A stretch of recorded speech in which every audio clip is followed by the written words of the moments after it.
I have an urgent timeline update. We need to start preparing ourselves now for the final timeline split.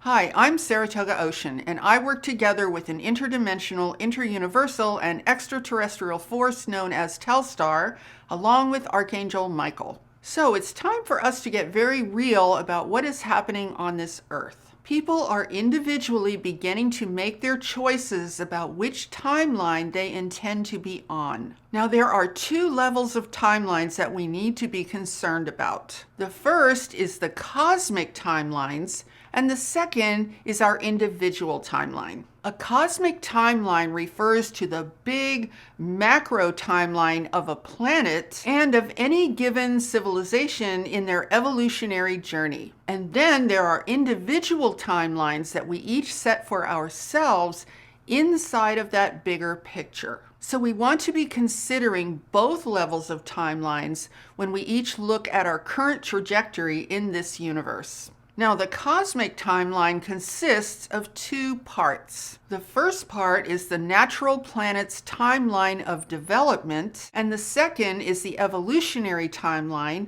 of the current human civilization.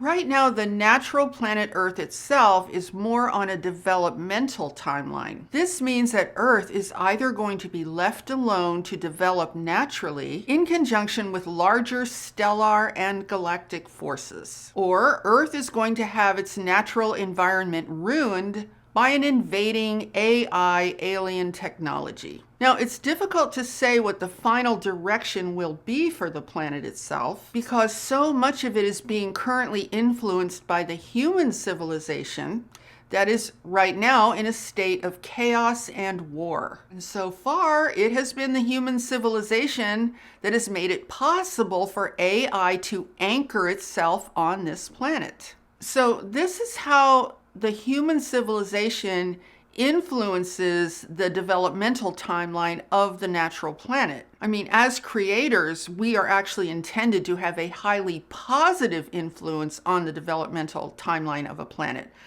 However, in the current situation, that's not exactly what's happening. So it's a very complex situation because now I'm speaking collectively now, I'm not speaking individually, but collectively speaking, by being unconscious and by being willing to be human slaves, this entire human civilization is kind of building up a bit of karma on a planetary scale. And let me explain to you what I mean by that. Because if this civilization has made it possible for this alien AI to anchor itself on the planet, blanket the entire planet with an alien technology that is literally destroying the natural environment, the atmosphere. You guys know all the stuff that's going on, right? It still remains to be seen where that timeline goes.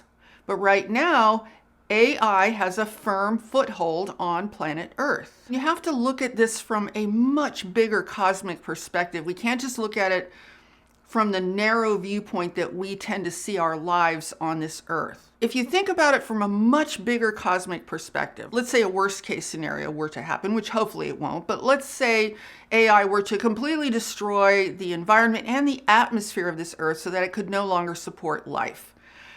Would that mean that it was all over for Earth forever?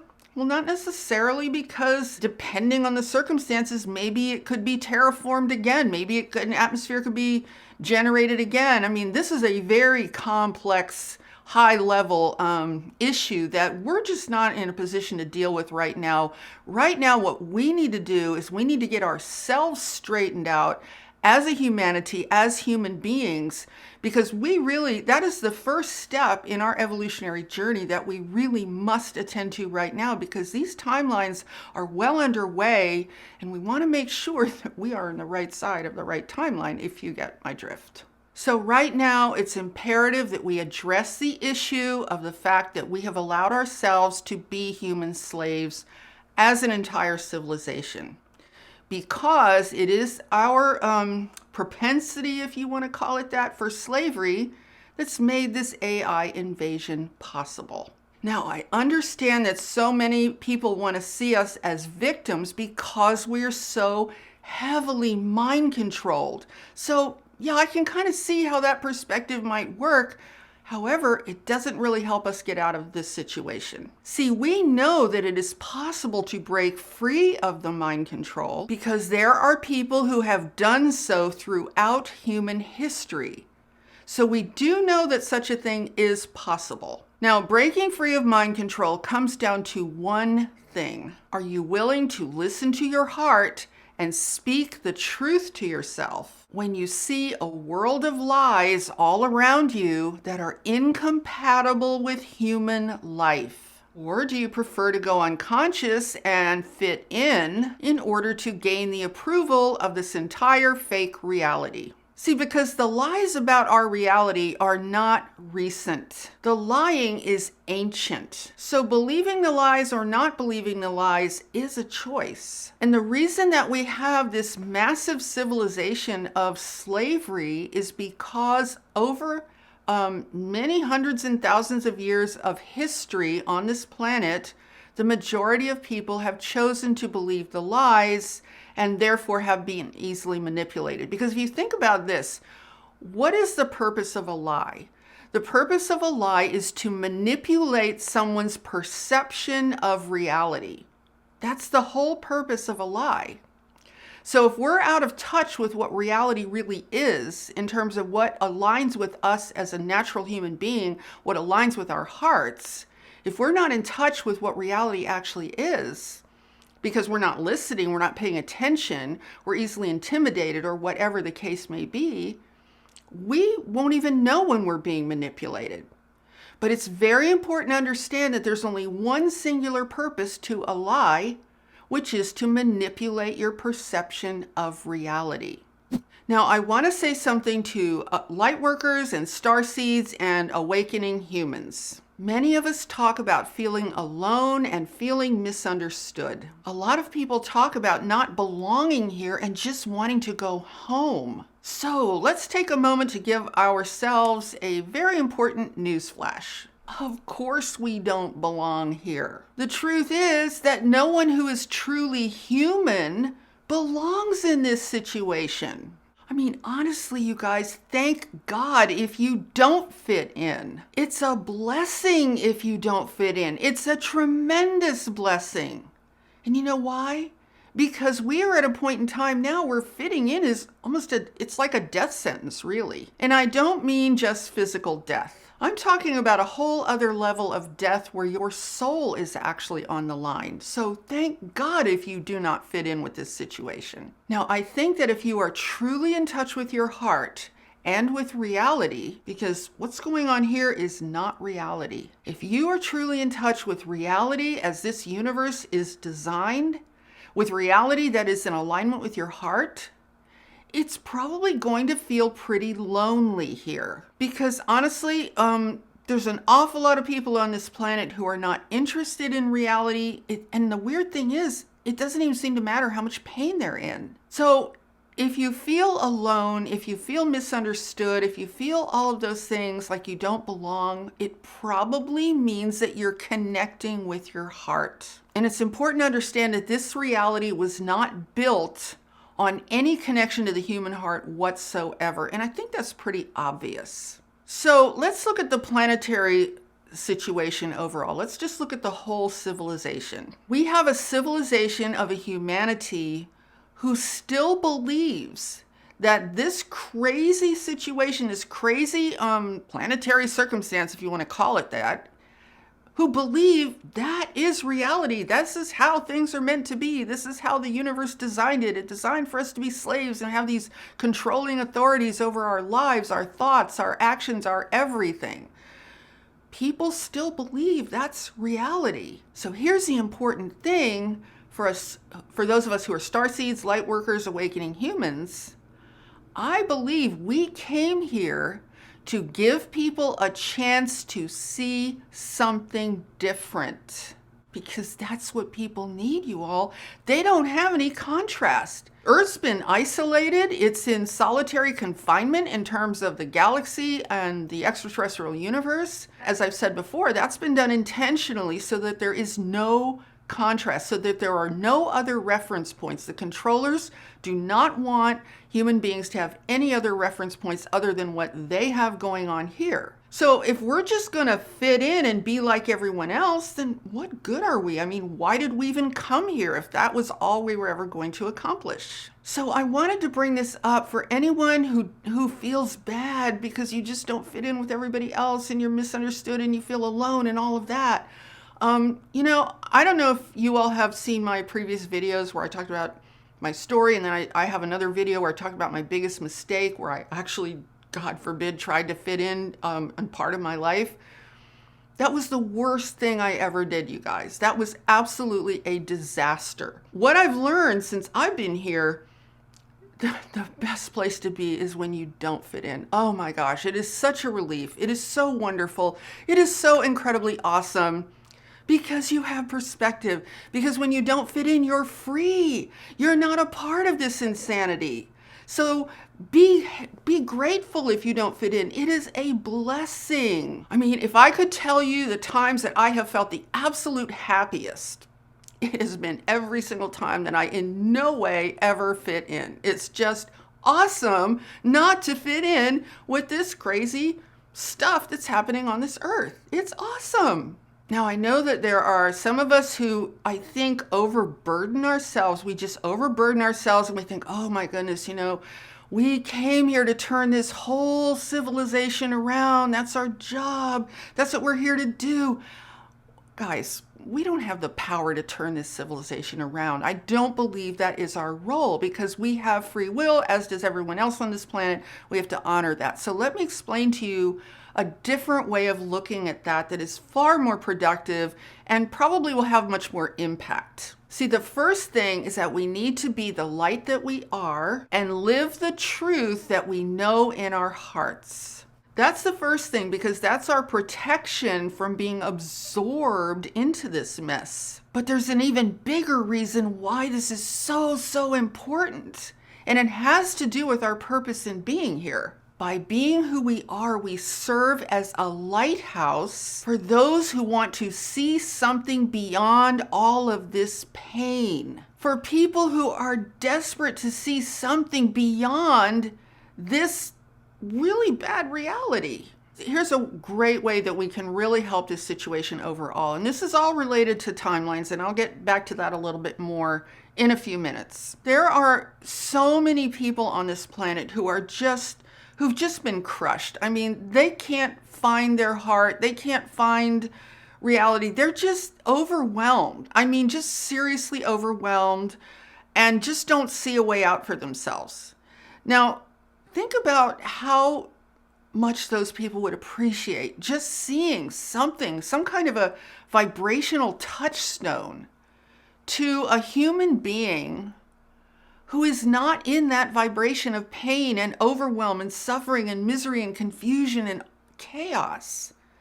Think of how uplifting and hopeful that might be for someone to see you in a space where you are clear, where you are calm, where you are who you really are in the universe. You're not trapped in this situation. You see, that's how you can be a lighthouse. And it's not about trying to convince people. I think that's another mistake that many of us try to make. I don't do this. I don't try to convince anybody of anything, but I know a lot of people do. They think their role is to make people believe something different than what they already believe. See, that's so superficial because you're just expecting people, well, if you trade this belief for this other better belief, you'll be happy. They're not going to be happy because beliefs don't make you happy. What makes you happy is your experience. An experience is not the same thing as a belief. So if you function as that high vibrational lighthouse of light and love and consciousness, here's the wonderful thing about this. That 100% honors the free will and the evolutionary path of everyone else around you, everyone else that you encounter. Because you're not trying to convince them of anything, you're trying to show them something. It's not even like you have to try, you just have to be. And then you're showing them something. You're giving them something to come into resonance with. And that is so much more powerful than just trying to argue with somebody and change their beliefs. Because we cannot force anyone to evolve. But what we can do is we can inspire them to evolve. And that is really what I think our role here truly is. Now, I want to explain to you the bigger picture of the importance of our presence here. Imagine this planet. If there was no one on Earth, no one at all, who consciously held the experience of truth inside of themselves. That truth being the truth that aligns with the light and the love that is the core of who we are from within our hearts. That is the core of who we are as we are aligned with the natural world and with the larger universe. Imagine if no one here on Earth was connected to that experience. This planet would be so dark, and this civilization would probably be completely doomed. And that's why so many of us are here. We are here to serve as beacons for anyone else who wants to see the light, who wants to see something different. I also want to mention seeing the light means to see it. It doesn't mean to be talked to about it. You know, it's not like you're going to talk to somebody, let me explain to you all about the light. That doesn't do anything, right? You need to be the light so they can see your radiance, your inner being just radiating the peace and the calm and the love of who you really are. In other words, we want people to see the light. We don't want to explain it to them. So I think we all came here as starseeds and lightworkers and awakening humans who are probably waking up as lightworkers in many, many cases. I believe we all came here to give this place one final chance. And if you really can understand the simplicity of what I'm saying, you can understand how significant you really are, how incredibly important your presence here really is. Now, you cannot control who you may or may not influence. That is really entirely up to the universe, and it's up to the evolutionary path of any individual. But what you can control is yourself. Are you doing your absolute best to maintain a high vibration and stand in the truth of what you know in your heart to be real and true about you? Because that's why you're here. So rather than focusing on the misery of this planetary situation, try instead to focus on your role in being here. We did not come here to be part of the problem. We came here to serve as the light in a very dark situation. And I want to mention something else because I think a lot of times we may think that, well, we're really not influencing anybody, you know, and nobody's really paying any attention. But here's one thing you want to consider. If you are holding that vibration of truth, of your heart, of love, of calm, of peace, of light, if you're holding that vibration, you might interact with someone, you might not even interact with them, you might just cross paths with someone, but they might feel that energy. And maybe they're not going to say anything about it to you. Probably they won't. But you know what? It might strike them. They might go home and they might think, wow, there was something about that person. What was that? What was that something that attracted me, not to the person, but to an experience? In other words, they might have had this momentary resonance with something real, with something true, with something beautiful. And that could open something up in them, between them and their God, if you will, between them and their connection to their creator, that brings a prayer, that brings a desire, that sets them a little bit, you know how it's funny, like if you have a straight line, and let's say you're going to switch the trajectory of that line, initially you might switch it, it's like infinitesimal, it's hardly changed at all. But over time, it gets bigger and bigger. So you don't even know if you're having an influence on someone, if you're having an effect on someone that is maybe very subtle, maybe to you it's invisible, but you might actually set something in motion in that person that's going to completely change their timeline in ways that maybe aren't even related personally to you. So don't underestimate the impact that your presence might actually be having that you don't even know about. And then there's another thing I want to mention that's also important to be aware of. If no one appears to notice your light, It does not mean that you have failed. What it actually means is that they have failed to notice. You see how different that is? So it's very important that you don't believe that you are here to save people. And I truly believe that one of the reasons that we as starseeds and lightworkers and way showers, that we seem to be scattered all over the planet. I think we're scattered around the planet in this way in order to give people everywhere a chance to see something different. It's really that simple. People just need a chance to see something different than the ugliness that we see all around us. So if you can picture us as lights all around the planet in all these different locations, you maximize the possibility of having the greatest influence on the greatest number of people. Whereas on the other hand, if we were all glommed together in one physical space, because, we just want to be together because we don't want to feel so alone, that would completely defeat the purpose of our presence here. So we are like little lights scattered all around the planet. We represent the universe,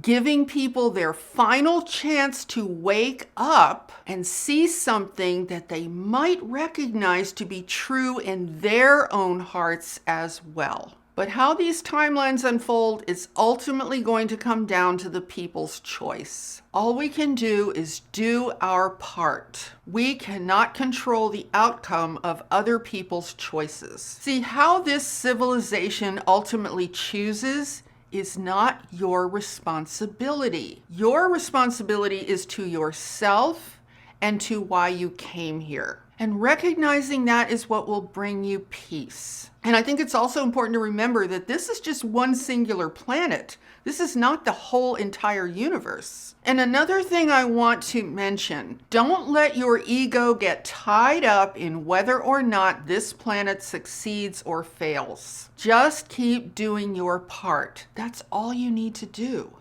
Now, as far as the bigger cosmic timelines are concerned, I think we're at a bit of a face-off right now. The enemy has removed its mask and it is no longer hidden, and its intentions are clear. And a large percentage of humanity has awakened and is staring at the face of that enemy in total disbelief, realizing that they have been completely abandoned by those who they thought they could trust. But the point is that trust was always misplaced. It's not like these controllers were trustworthy before and now they're not trustworthy. They just got us all in a position where they don't have to hide anymore. Now, I think one of the best things we can do as awakening humans is to reckon and come to terms with our own collective weakness and gullibility.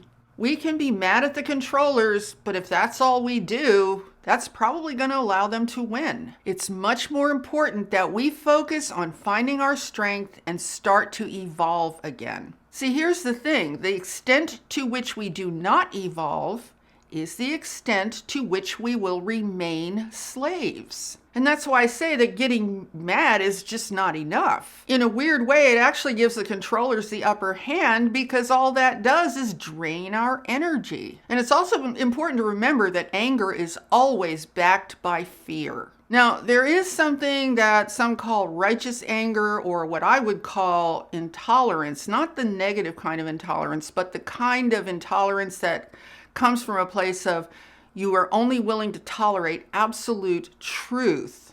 Okay, and that's not that destructive kind of anger that's founded in fear. That kind of anger is just intending to repel something you're afraid of. And that kind of anger doesn't usually lead to anything really positive. So we want to have more a sense of intolerance, like not willing to tolerate anything that is not in alignment with who we are and that is not in alignment with the truth. That's the position of strength that we want to be in. So on a bigger collective level, waking up and seeing who the enemy actually is only the first step.